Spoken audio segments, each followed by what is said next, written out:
The world's fastest growing economies are mobilizing to respond to Donald Trump's trade war. Brazil, which currently chairs the BRICS bloc, is pushing its partners into an urgent virtual meeting next week to discuss the sweeping tariffs imposed by the United States. According to a Bloomberg report, the Brazilian president quietly called for the meeting.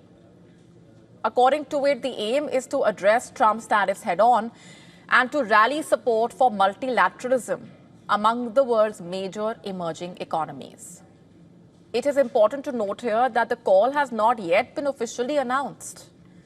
Remember, over the last 2 decades, BRICS has grown from an acronym into a political force, positioning itself as a counterweight to Western influence in global institutions. Expansions in 2023 and 2024 swelled the group to 11 members, amplifying its global heft, even as divisions remain over issues like Russia's invasion of Ukraine.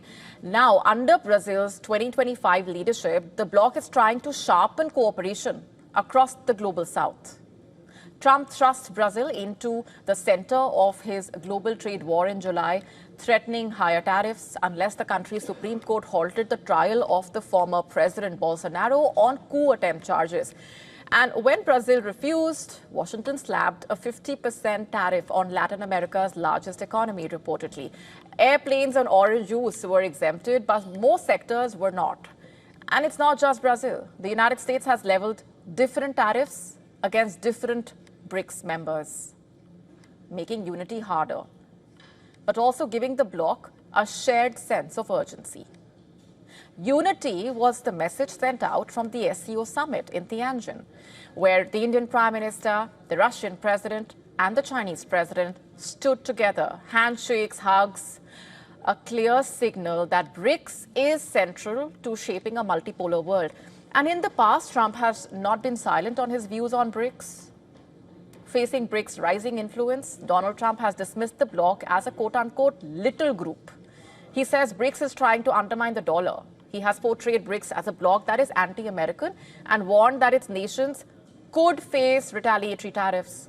Analysts saying this is more than just rhetoric. But Trump's aggressive stance has pushed emerging economies closer together, perhaps unwittingly, helping BRICS consolidate its role as a strategic challenger to the Western financial order. Still, Bloomberg reporting President Lula does not want next week's meeting to turn into an anti-US summit. The goal, according to the report, is defense, not confrontation. Moreover, just this week, the US revoked the visas of the Brazilian Supreme Court justices and sanctioned the judge overseeing Bolsonaro's case. And so for Lula, the timing is critical. Bolsonaro's trial opens Tuesday, which could turn into a flashpoint, which the Brazilian officials fear Trump will take advantage of. The virtual BRICS talks will also follow a weekend of high-level diplomacy in China, in fact. President Xi Jinping hosted SCO leaders, including Prime Minister Modi and President Putin in Tianjin, before holding bilateral talks with Putin in Beijing. Within BRICS, Prime Minister Modi has often been seen as Trump's closest partner. But after Trump turned his fire on India, imposing harsh 50% tariffs, trust in Washington seems to be eroding fast. And that shift clears the way for a more substantive BRICS resolution this time. And so at stake is a lot more than trade. The question also is, how can BRICS push back, if at all, against Washington's economic pressure? And the answer may be beginning to take shape if and when the leaders log in for that virtual meeting. To stay up to speed with the latest news, download the WION app and subscribe to our YouTube channel.